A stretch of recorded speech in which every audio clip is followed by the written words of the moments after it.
All of you have been watching what I've been watching. At this hour, our democracy is under an unprecedented assault, unlike anything we've seen in modern times.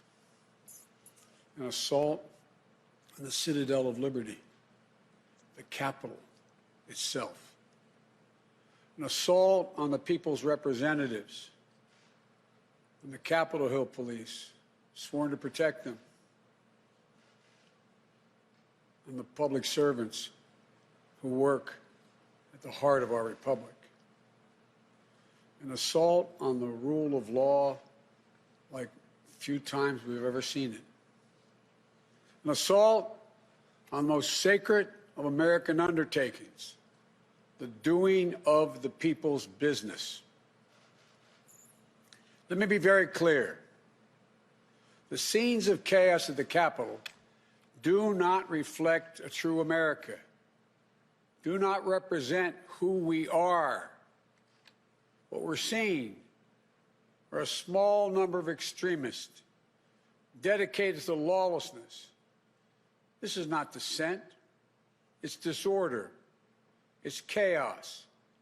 It borders on sedition. And it must end now. I call on this mob to pull back and allow the work of democracy to go forward. You've heard me say before in different contexts, the words of a president matter, no matter how good or bad that president is. At their best, the words of a president can inspire. At their worst, they can incite. And therefore, I call on President Trump to go on national television now to fulfill his oath and defend the Constitution and demand an end to this siege, to storm the Capitol, to smash windows, to occupy offices, the floor of the United States Senate, rummaging through desks, on the Capitol, on the House of Representatives, threatening the safety of duly elected officials. It's not protest, it's insurrection. The world's watching. Like so many other Americans, I am genuinely shocked and saddened that our nation, so long the beacon of light and hope for democracy, has come to such a dark moment. Through war and strife, America's endured much. And we will endure here, and we will prevail again, and will prevail now. The work of the moment and the work of the next 4 years must be the restoration of democracy, of decency, honor, respect, the rule of law, just plain, simple decency. The renewal of the politics.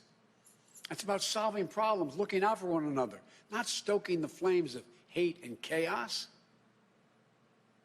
As I said, America's about honor, decency, respect, tolerance. That's who we are. That's who we've always been. The certification of the Electoral College vote is supposed to be a sacred ritual, which we affirm.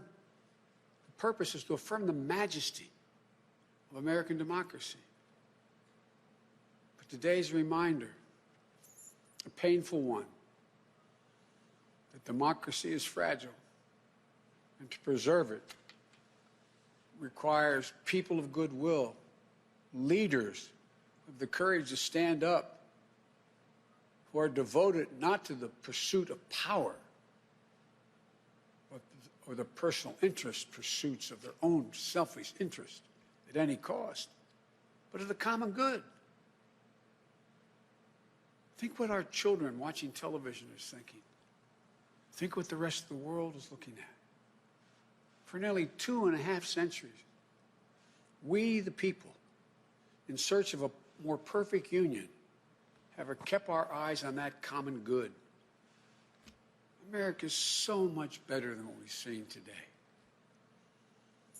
Watching the scenes from the Capitol, I was reminded, as I prepared other speeches in the past, I was reminded of the words of Abraham Lincoln in his annual message to Congress, whose work has today been interrupted by chaos.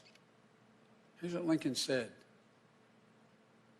He said, "We shall nobly save or merely lose the last best hope on earth."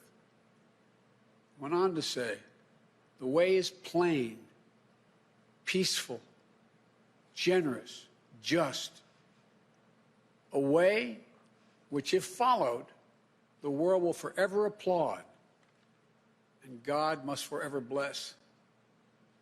The way is plain here, too. That's who we are.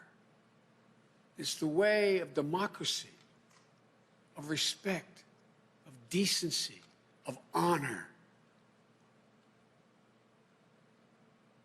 and commitment as patriots to this nation.